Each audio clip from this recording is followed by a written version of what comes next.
नमस्कार दोस्तों, मैं हूं आपका दोस्त आपका होस्ट आर के और आप देख रहे हैं आर के ट्रेडिंग। दोस्तों सोमवार यानी कि 28 फरवरी 2022 के लिए मंडे के लिए निफ्टी के फार्मा, मेटल, आईटी और साथ ही फाइनेंशियल स्टॉक के आंसर्स लेकर आपके सामने हाजिर हूं। दोस्तों यहाँ एक एक करके सारे इंडेक्स को देखेंगे, सारे लेवल को देखेंगे, कौन से स्टॉक्स को किस लेवल पर खरीदना और बेचना चाहिए, कहाँ पे सपोर्ट और रेजिस्टेंस ले रहा है। तो चारों इंडेक्स के जो मेन इंडेक्स होते हैं फार्मा, मेटल, आईटी और फाइनेंशियल, उन सबको एक एक करके यहाँ पे देखते हैं। तो वीडियो पसंद है जरूर फीडबैक करिएगा। और आर के ट्रेडिंग मोबाइल ऐप को डाउनलोड नहीं किया गूगल प्ले से, डाउनलोड कर सकते हैं। लाइव मार्केट में कॉल करिए। साथ ही मेरा इंटरडे ट्रेडिंग कोर्स का नया बैच 1 मार्च 2022 से स्टार्ट हो रहा है। तो जिन लोगों को कोर्स ज्वाइन करना हो वो मोबाइल ऐप के थ्रू रजिस्ट्रेशन ले सकते हैं या मेरी वेबसाइट rktrading.online के थ्रू भी रजिस्ट्रेशन ले सकते हैं। तो चलिए शुरुआत करूंगा सबसे पहले फार्मा इंडेक्स से। तो फार्मा इंडेक्स में हम क्या देख पा रहे हैं कि यहाँ पर एक सपोर्ट एरिया, जैसे कि मैंने थर्सडे को जो वीडियो बनाया था फ्राइडे के लिए, उसमें मैंने कहा था कि अपने एक इंपॉर्टेंट ट्रेंड लाइन पर ये आ चुका है फार्मा, यहाँ से एक बाउंस आना चाहिए।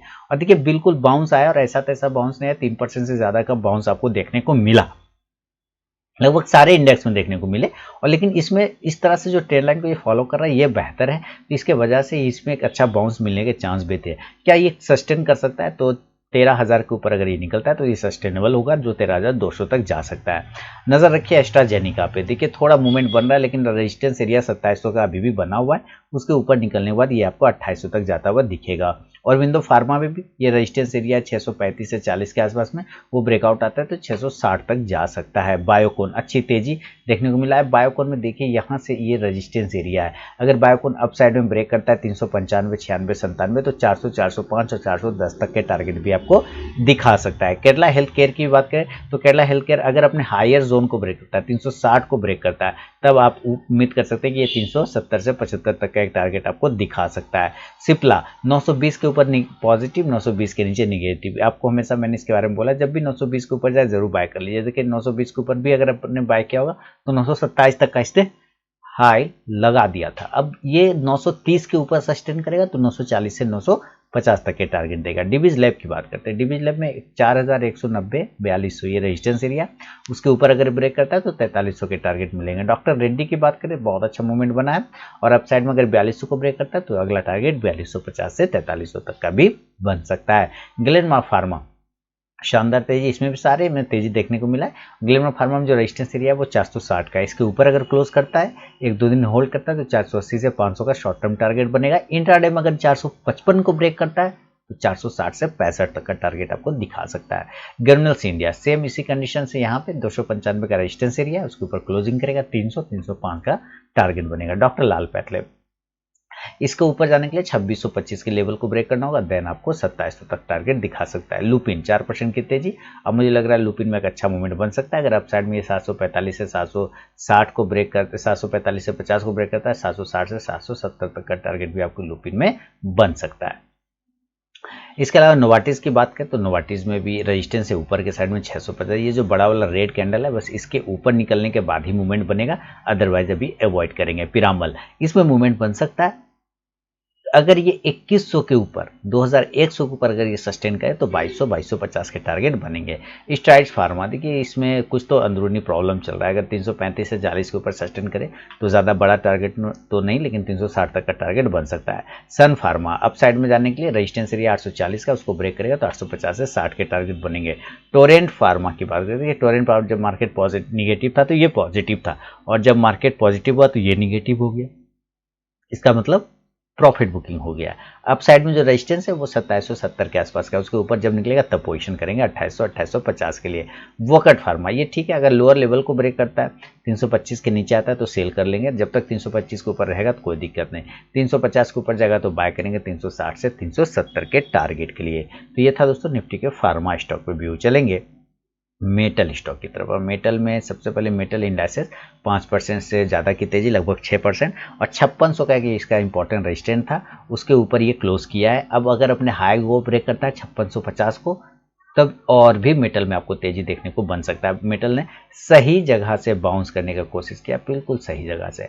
अब देखते हैं अडानी इंटरप्राइजेज, अब साइड में 1650 का रेजिस्टेंस है, उसके ऊपर अगर निकलता है तो 1700 के टारगेट। एपीएल अपोलो मैंने वार पोर्टफोलियो बना के आप लोगों को दिया था, और जैसे दिया देखिए अगले ही दिन इस सब स्टॉक्स में तेजी आ गया। और मैंने निफ्टी वाले वीडियो में बताया था कि आपको 250-300 पॉइंट का पॉजिटिव मूवमेंट बन सकता है फ्राइडे को, और बिल्कुल वैसे ही बना जैसा कि आपने देखा होगा। अब अप साइड में ये 850 के ऊपर एपीएल निकलता है तो 875 से 900 के टारगेट बनेंगे। कोल इंडिया में देखिए, कोल इंडिया में वापस 165 का टारगेट हायर लगा 165 के आसपास में, उसके ऊपर सस्टेन करेगा तो 168 से 170 का टारगेट मिलेगा। हिंडाल्को में जो रजिस्टेंस एरिया ये इसके ऊपर सस्टेन करेगा, तभी देख रहे हैं यहाँ से बार बार ये रिजेक्ट करता है, तो जब तक इसके ऊपर नहीं क्लोजिंग करे 555 के ऊपर तब तक पोजीशन नहीं बनाएंगे।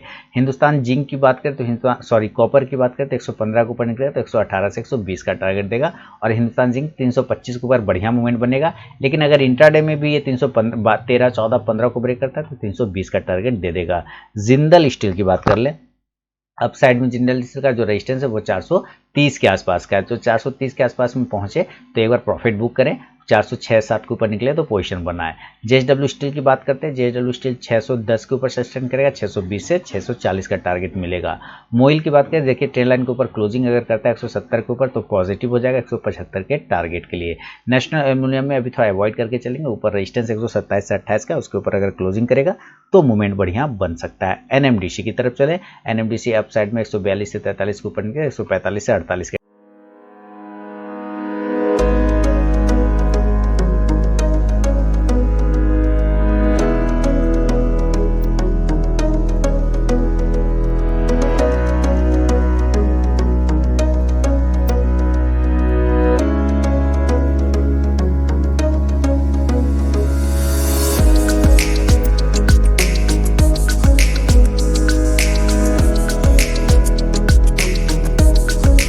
टारगेट बनेंगे।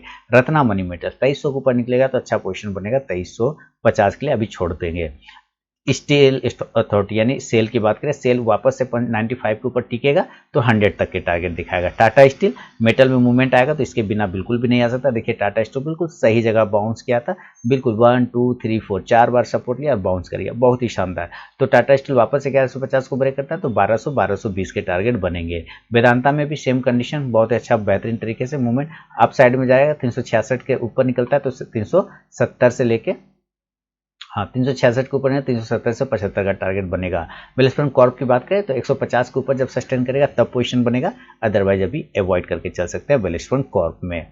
तो ये था दोस्तों निफ्टी के फार्मा के बाद मेटल पे व्यू। चलेंगे जरा आईटी सेक्टर की तरफ, और आईटी में सबसे पहले आईटी इंडेक्सेस की बात करें तो आईटी इंडेक्सेस में देखिए अप साइड में 34,000 के ऊपर निकलने दीजिए, फिर पॉजिटिव बन सकता है। 34,000 ही इसका इंपॉर्टेंट हर्डल है। हाँ, नीचे की साइड में वापस 33,000 को ब्रेक करता है तो कमजोर हो जाएगा।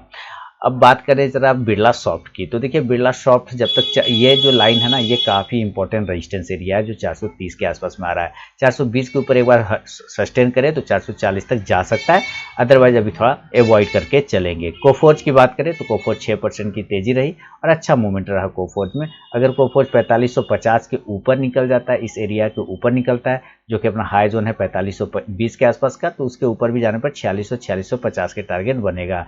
हैप्पीएस्ट माइंडसेट अगर 990 से 1000 के ऊपर निकलता है तो 1050 के टारगेट बनेंगे। एचसीएल टेक्नोलॉजी की बात करें तो 1150 के ऊपर, लेकिन मेरा जो व्यू पॉजिटिव बनेगा वो 1180 के ऊपर बनेगा। इन्फोसिस 1750 के ऊपर नया मूवमेंट खुलेगा, अदरवाइज 1680 के नीचे सेलिंग हो जाएगा। जस्ट डायल 7% की तेजी तो आया, लेकिन 775 के ऊपर निकलेगा तो 800 के टारगेट की तरफ जाने की कोशिश कर सकता है जस्ट डायल के अलावा एल&टी इन्फोटेक 2% की तेजी, लेकिन मूवमेंट बनेगा जब ये 5800 के ऊपर निकलेगा, तब 5800 के ऊपर निकलने के बाद 6000 के टारगेट। नीचे सपोर्ट एरिया है 5550 का, उसके नीचे आने पे गिरावट बनेगा। माइंड में 6% की तेजी रही, बहुत अच्छा।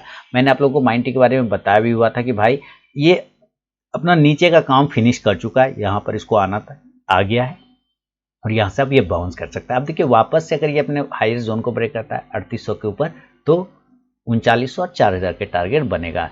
एम्फासिस अप साइड में अगर 3150 को निकलता है तो 3250 के टारगेट भी बना के आपको दे सकता है।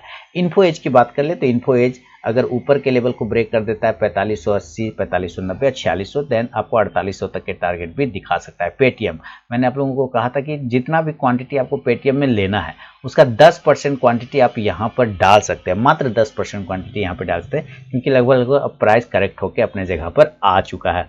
एक आध झटका और लगा तो लगा, मेरे ख्याल से पेटीएम अब यहाँ से थोड़ा सा सस्टेन करना चाहिए।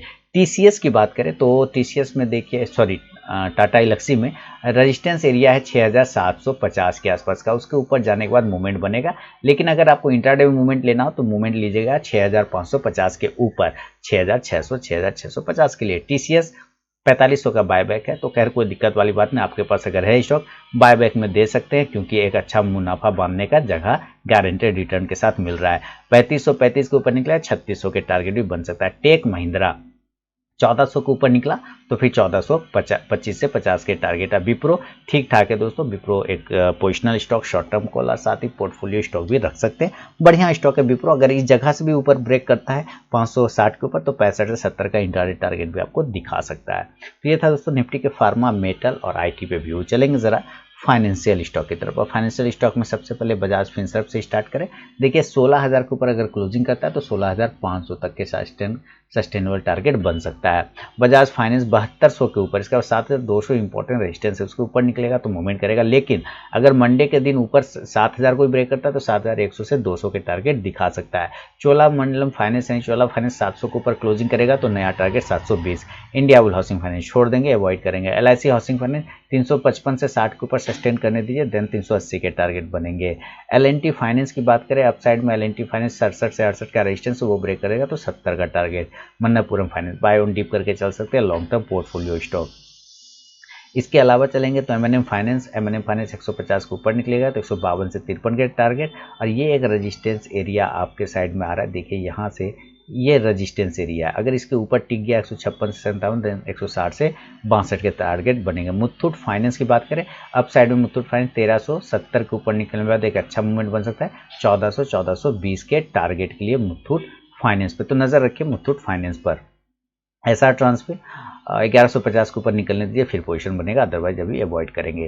तो ये था दोस्तों निफ्टी का फार्मा, मेटल, आईटी और साथ ही फाइनेंशियल स्टॉक पे मेरा व्यू। पसंद आया जरूर फीडबैक करें और मेरा इंट्राडे ट्रेडिंग कोर्स ज्वाइन करना हो जो 1 मार्च 2022 से स्टार्ट हो रहा है, तो मेरे मोबाइल ऐप के थ्रू इनरोलमेंट ले सकते हैं या मेरे वेबसाइट rktrading.online के थ्रू भी इनरोलमेंट ले सकते हैं। मिलूंगा नेक्स्ट वीडियो में, तब तक के लिए बहुत बहुत धन्यवाद।